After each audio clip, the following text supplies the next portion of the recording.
Bonjour et bienvenue dans ce nouveau podcast des clés de l'être. Et si l'exploration de la conscience s'ouvrait à chacun de nous?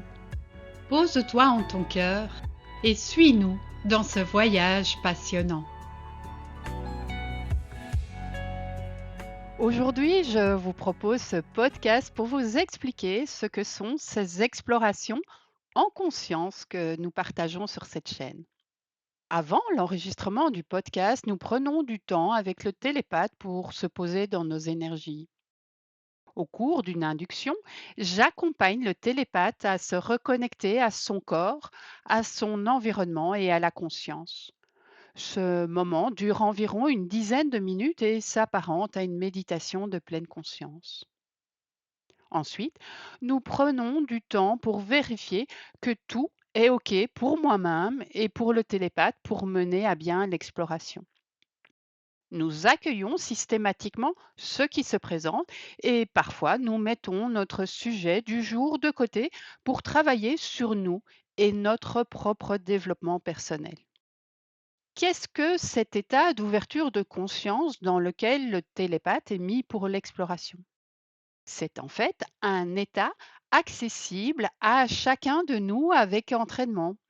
Cette ouverture de conscience permet d'accéder à un champ infini d'informations. Cet état est apparenté à l'intuition et chacun de nous a déjà vécu un moment où il recevait une information intuitive en une fraction de seconde et puis une synchronicité se produit. Par exemple, je roule sur une route de campagne et je pense à la police et du coup, je freine. Quelques kilomètres plus tard, il y a un contrôle de police. Eh bien, l'état d'ouverture de conscience, c'est comme si le temps de l'intuition s'étirait pour être permanent. Et au lieu d'avoir une information en une fraction de seconde, nous pouvons accéder à beaucoup plus d'informations. Dans cet état, ce n'est plus le mental qui guide, un peu comme le professeur qui partage ses connaissances, mais plutôt le mental se met au service de la conscience pour traduire et interpréter ce qui est perçu. Le télépathe reçoit les informations via différents canaux, que ce soit par des ressentis corporels, par des images visuelles, par des sons, etc. Chaque télépathe a un canal de prédilection qui peut évoluer au cours de sa pratique. Évidemment, les perceptions sont exprimées oralement avec le filtre propre du télépathe. Si par exemple le télépathe est ingénieur, il aura plus facile à décrire une information qu'il reçoit d'ordre mécanique. C'est un peu comme si on regardait un film à la télévision et qu'on décrivait ce qu'on voyait à une personne qui n'est pas dans la pièce pour qu'il puisse comprendre le film que l'on regarde.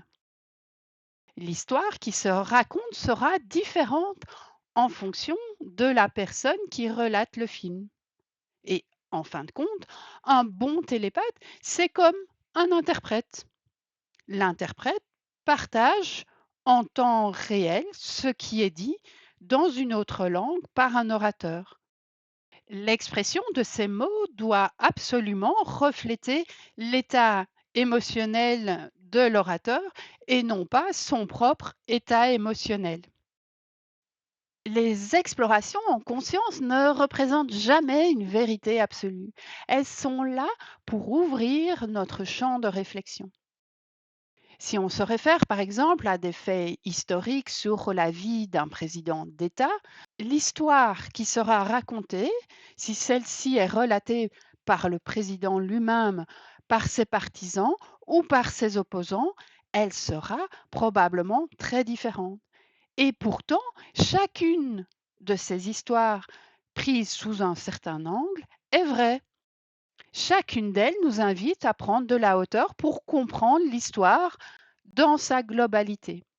Ainsi, lorsqu'on écoute une exploration en conscience, la clé absolue, c'est notre souveraineté, c'est-à-dire notre capacité à ressentir en nous ce qui résonne ou ce qui ne résonne pas. Il n'existe pas une seule vérité. Il n'existe que la vérité qui est en nous et qui peut évoluer au fil du temps. Et ces informations qui résonnent ouvrent nos champs de compréhension et permettent parfois de développer nos connaissances et observer nos croyances sous un jour nouveau. Si certains d'entre vous sont encore dubitatifs, je vous invite à explorer le sujet du remote viewing ou vision à distance en français, qui était utilisé notamment par la CIA durant la guerre froide pour recevoir des informations sur des cibles militaires potentielles.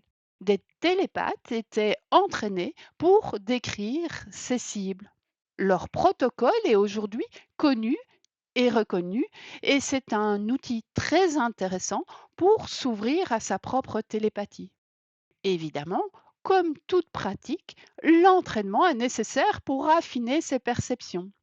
Et si la télépathie était utilisée secrètement par les armées durant la guerre froide, pourquoi aujourd'hui ne pourrait-elle pas être mise au service de la recherche historique, archéologique, technologique, médicale ou autre?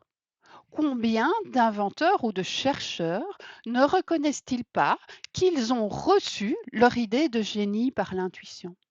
Et s'ils pouvaient se plonger plus longuement dans leurs idées de génie pour aller encore plus loin dans la compréhension de ce qui est, où pourraient-ils aller dans le développement de leurs concepts? Bref, vous l'aurez compris, ce sujet me passionne et je rêve du jour où des ponts pourront s'ouvrir entre la recherche et la télépathie, mais pour cela, il faut que chacun d'entre nous s'ouvre à sa propre intuition, à sa télépathie, la développe et l'affine. Vous avez, vous aussi, envie de développer vos ressentis, votre intuition et votre télépathie? Tout prochainement, dans un nouveau podcast, nous vous expliquerons les sessions d'accompagnement que nous proposons. Merci pour votre écoute. Envie de soutenir les clés de l'être? Likez ce podcast et abonnez-vous à la chaîne. Toute demande, contactez-nous à l'adresse lesclésdelettre@gmail.com. À bientôt!